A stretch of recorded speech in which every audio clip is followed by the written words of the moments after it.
Pues arranque de semana, una semana que se va a partir prácticamente con el gran festejo en México del Día de las Madres. En Estados Unidos es un poco diferente porque tengo entendido que es hasta el 14 de mayo, el Día de las Madres. Sin embargo, en México pues es todo un acontecimiento, ¿no? Aunque es un día laborable, pero por ser miércoles pues parte de la semana. Y la costumbre dicta que comúnmente a las madres de familia mexicanas que trabajan se les da mediodía y en muchas ocasiones el día entero. De manera tal que pues unas porque van a festejar que son madres y otras porque tienen que ir a festejar a sus madres, o los que no tenemos físicamente a nuestra madre por haber fallecido, pues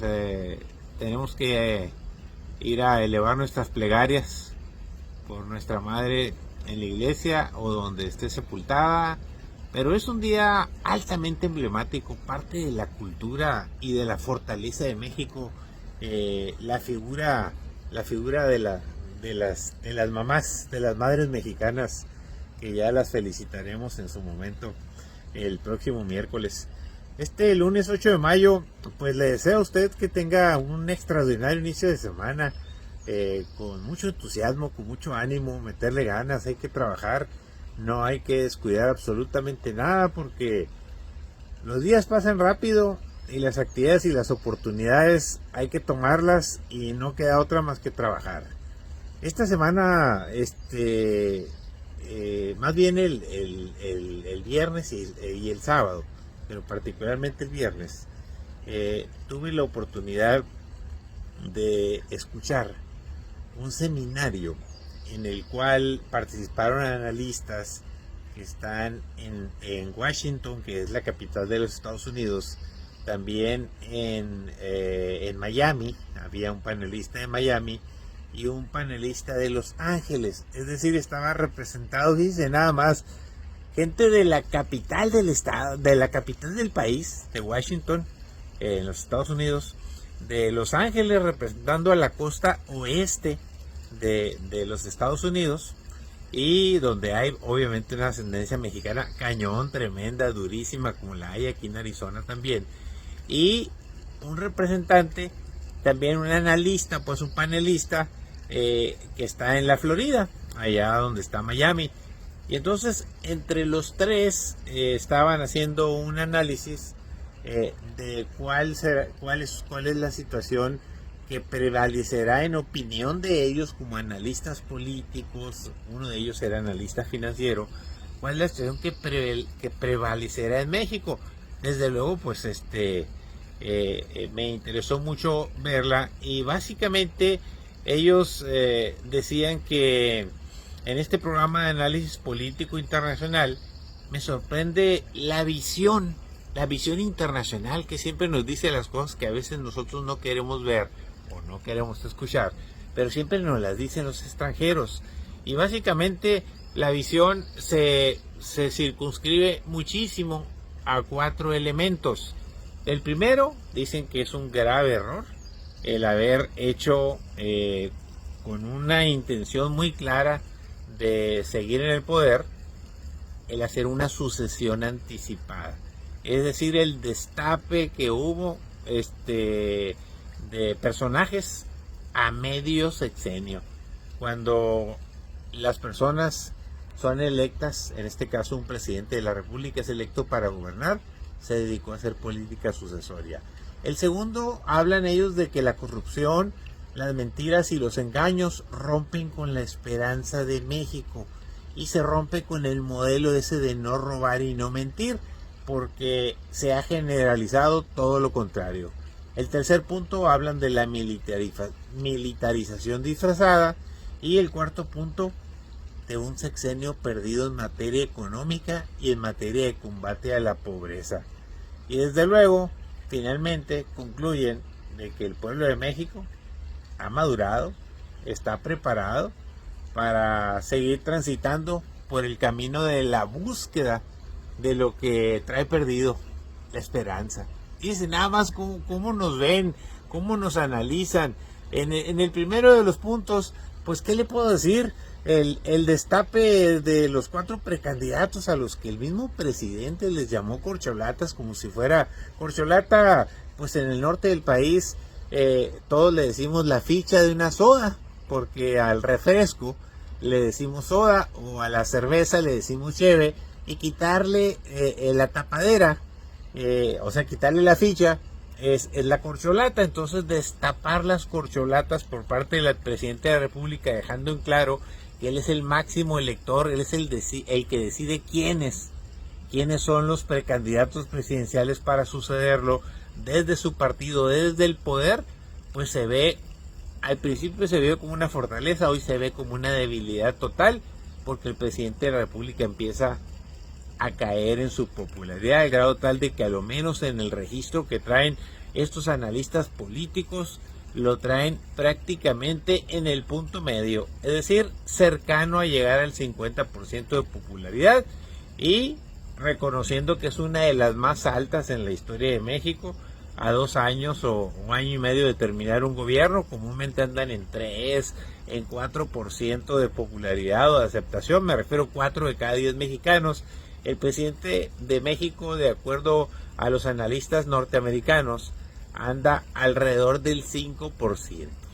Entonces, desde luego en México hay otros datos, ¿no? Y hay, pues, lo que manejan los medios y todo eso. Me está volviendo loco aquí el sol, porque pues, está amaneciendo, saliendo el sol, y ahora sí que me agarró desprevenido. Entonces, eso lo ven como una gran debilidad, el hecho de que en el marco de una alternancia en el que Morena desplazó al PRI, llegó al poder como la gran esperanza de México, pues la esperanza se hace añicos, porque no ha resultado, o no ha tenido los resultados que la población esperaría en muchas materias. Y el otro punto que señalan, el segundo, es que las fortalezas de la Cuarta Transformación y las acciones emblemáticas de obras se diluyen ante la evidente corrupción generalizada. Y no se refieren al tema de los hijos del presidente, se refieren a los temas básicamente de la falta de transparencia, de la falta de aseo, del exceso de casos que han surgido y brotado por todos lados en materia de corrupción, como el caso de Segalmex, como el caso de los hidrocarburos o huachicol de Pemex, como el caso del agua, como el caso de la no acción contra el crimen organizado y dejarlos hacer y deshacer, prácticamente asaltar a los mexicanos en materia de paz, de tranquilidad, y hacer un daño tremendo, pero tremendo, a la economía mexicana y a los ciudadanos en particular. Por eso lo ponen como un elemento muy evidente de corrupción generalizada. El tercer punto que analizan básicamente es la militarización. Ellos le hablan de una militarización disfrazada, porque dice que tiene una máscara de honestidad y de seguridad nacional, pero que provoca una reacción difícil de aceptar, porque históricamente el ejército es muy bien visto cuando ayuda a la ciudadanía, pero es muy mal visto cuando se empodera, cuando le dan todo el dinero, todas las obras, todas las decisiones, y está metido en todos los sectores. En pocas palabras, lo ven como una especie de escudo protector, solo en caso de que las cosas políticamente no te salgan bien, y entonces vas a sacar el ejército a la calle para contener a los ciudadanos. Es la manera de cómo nos ven desde el extranjero, siempre haciendo el análisis. Y el último punto, que no deja de ser hasta cierto punto inquietante, es el hecho de que en materia económica, lo que le interesa a la gente, su bolsillo, hay un sexenio perdido en materia económica. En vez de crecer en los 6 años acumulados, vamos a decrecer. Obviamente está el factor de la pandemia, la misma recesión en Estados Unidos, pero el incremento indiscriminado de los precios y la carestía de la vida en México no se puede ocultar. Y desde luego, algo que siempre fue y es la bandera del gobierno en turno, del gobierno de México, dicen estos extranjeros, estos analistas, dicen que se ha hecho añicos porque era combate a la pobreza, y resulta que hay casi más de 5 millones de nuevos pobres en extrema pobreza, con datos oficiales del gobierno de México. Fíjense nada más cómo nos ven, cómo nos pegan, y concluyen con algo interesante. Dicen que así como hubo un tsunami en el 2018, un tsunami llamado AMLO, que aplastó a todo el mundo, y el que iba junto con él en las boletas electorales ganaban aunque nadie los conociera, pues dicen que ahora se prevé un megaterremoto que va a sacudir a México, llamado alternancia. El pueblo se va a imponer a como dé lugar, sobre todo que van a despertar prácticamente lo que pronostican, que van a despertar todos aquellos que comúnmente dicen me vale, yo no participo, a mí no me interesa la política, en eso yo ni siquiera voy a votar, porque todos sabemos que entre el 50 al 52% de los que están en el padrón electoral son los que van a votar, y de ahí pues la mayoría, el 50+1, lo hace por el partido que gana, y el resto, todos los demás partidos, votan en contra. Entonces la suma de solo el 52% de los que tienen credencial de elector son los que deciden quién gobierna en México. Pues están pronosticando un megaterremoto de la alternancia, que la gente que nunca ha votado está tan molesta, tan dañada, tan afectada,